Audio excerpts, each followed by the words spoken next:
Okay, that also being said, I figured I should say this, and this is how I feel about products and shampoos and conditioners. Um, Using any shampoo or conditioner, regardless of what's in it, as long as it's not like making your hair fall out like instantly.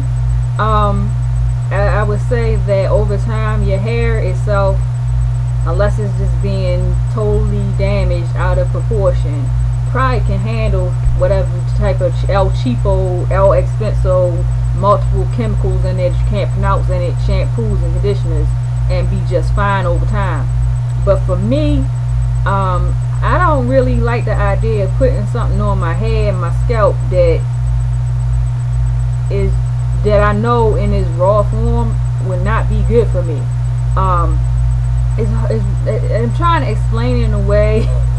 Basically, I don't want to have unnecessary chemicals that could be harmful to me in my system, on my hair, on my body. I really don't want to have to do that to myself. Just one of the few things that I really have control over is what I put on my skin, what I choose to put on my skin, and what I put on my hair, what I eat. Those things are things that I have control over there. And as far as the food thing go, that's a whole nother story. But I try to eat right, and there's some crazy stuff that's inside of our food, like our processed foods, that if you haven't taken a look at it, maybe you should take a look at it. Yeah, that's just crazy. But moving right along, I've also, at some point, I was using the Suave Naturals. I had used the shampoo at one point, but when my hair was loose, for the most part, at close to the end part of like the last 6 months before I had did this to my hair, for the longest time I basically weaned myself off shampoo completely, which I guess might sound odd to somebody, but unless I like really needed to do a shampoo wash of my hair, I used to just co-wash. And it might have been more than 6 months, but that's just me giving like a broad number that I'm like 100% sure I didn't shampoo. And this product is called Suave Naturals, and the first ingredient in it is water. The second ingredient is cetyl alcohol. The next ingredient after that, we start getting into the dimethyl lamines and the lactic acids and the potassium chlorides and the fragrance, and then all of that. And then at the very bottom, once again, you get to the actual coconut and stuff that you might have wanted to be at the higher part of the list, but it's at the bottom. But like I said, with my conditioners, I really have not, and this is like across the board, I really haven't had a serious problem with a conditioner giving me any real issues, except for oddly enough, the feeling of buildup.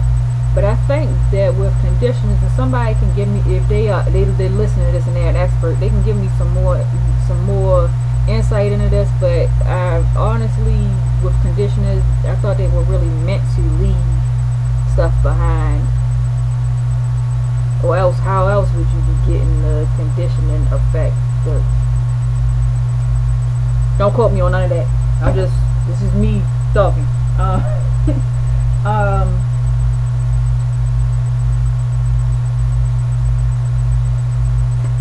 Okay, here's the counterpart to that other Tresemme. This is the anti-breakage conditioner. I really liked this, despite all the stuff that's in here that otherwise just, yeah, it's got that stuff in it that, yeah, over time.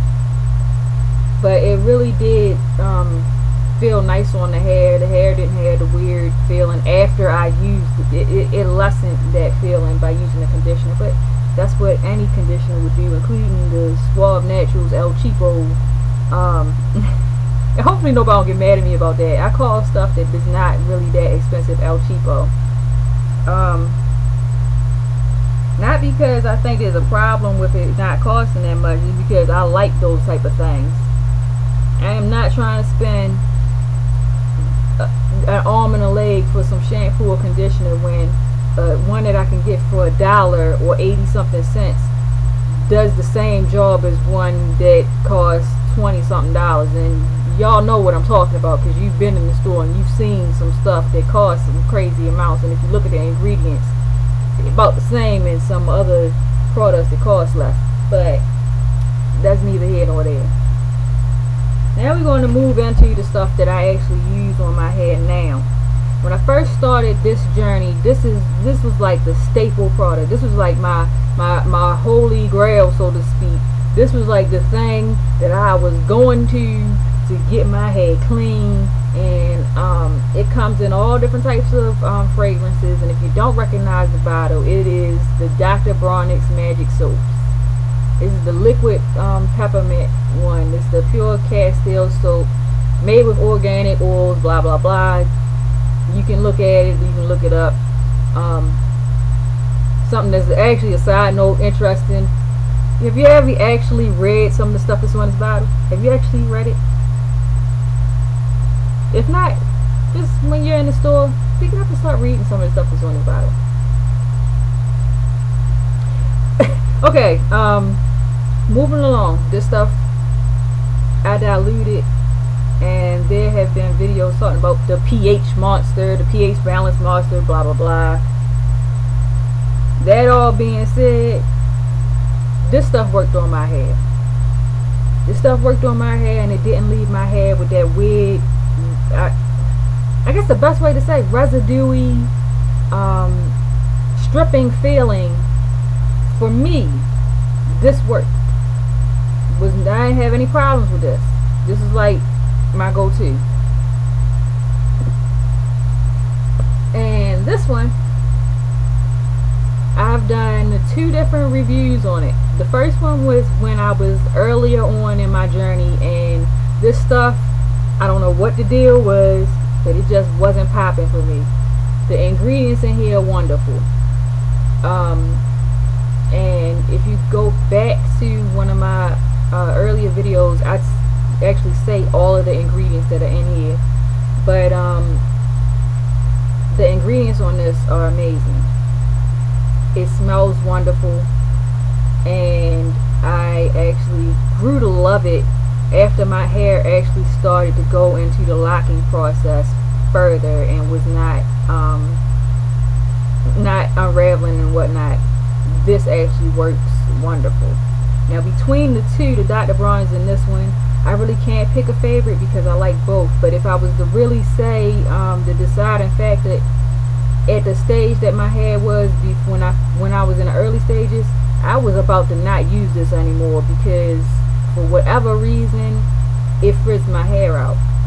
But once my hair started locking up, it was wonderful. Next thing, I figured I probably should have said this at the beginning. I wasn't endorsed to talk about these products. These are just things that I bought with my own money and I've had for a while. So that's in case somebody was wondering that.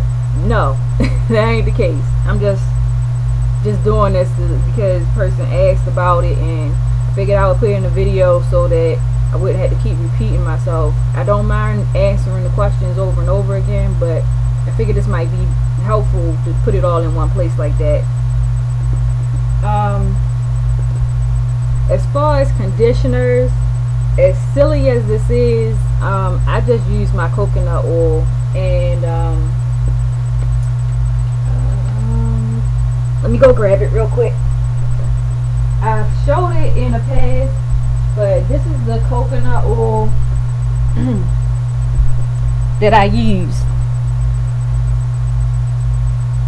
I like using coconut oil because to me it's like a natural conditioner, and I can get my oil and conditioner all in one without having to go and get a creamy conditioner that might cause me some issues. Now I have used a creamy conditioner, and I made an exception for it because that was when I colored my hair, so I used a conditioner that came along with my color, and I haven't had any problems with that. But I have not picked up any creamy based conditioners, like nothing like creamy like these, to use on my hair on a regular basis. So alright, let's move into, and I'm trying to do this a little bit faster because after it reaches like 15 minutes I end up having to cut it up for some reason. But these are the two remaining, I guess, types of pomades that I've had from past life experience with my hair, and I just had no clue about ingredients or anything else like that. I just assumed that it was okay to use because it was in the hair shop. And this one was a nightmare for me. The Dr. Miracles Super Strength Triple Innate Balm. This stuff actually broke me out. It actually I actually lost hair, and it gave me a rash. I actually had to call and speak to the people about this product, and they ended up, now I've gone and I've seen that now they actually have the listed ingredients on their boxes now, and you can see what's in it, and mineral oil and a few other things are in there. So, but at the time that I had got this product was at the time that they didn't have any of the ingredients listed on the box. This one was something that I was using because it's something that my mom had used and other people in the family had used and other people, you know, and it's really cheap. But once I became aware of some of the reasons why I was having issues with my hair when I would use it, and I tracked it down to the fact that what I was putting on my hair was causing me a problem. This one has petrolatum, mineral oil, olive oil fragrance, lanolin, tocopherol, vitamin E, DNC yellow, hydrolyzed collagen. Now, did you hear the first set of things that's in this? This stuff was a nightmare for me to try to wash out, and in order to wash it out, I would have to use those sulfates that I've talked about before and all the rest of that. And so once I made the decision that I didn't want to use any of those chemicals in my shampoo, products like this was gone. But even without that decision, those products ended up having to be gone because I noticed that using things with mineral oil, petroleum, and things like that would lead to me doing this. Pat, pat, pat, pat, pat, pat, itch, itch, pat, pat, pat. That's not cute. That's not cute. So I had to get rid of that. I couldn't deal with it anymore. So that's why I chose to go the road that I'm on right now, as far as choosing products that are closest to being natural as possible. I'm in no way, shape, or form saying that that's something that everybody on the planet needs to do or anything else like that. I'm just saying what I'm doing. And this product, I'm hanging my head in shame because this is also from that era in which I just really didn't have a clue that there are things in the products, and it just because it's in the store does not mean that it's meant for what it's saying, and it's not going to cause you no issues. This, once again, I sprayed this on my hair, and I kid you not, and it had the rosemary and the caramel in it, and I thought it was going to help with the other issue that I started with the other product.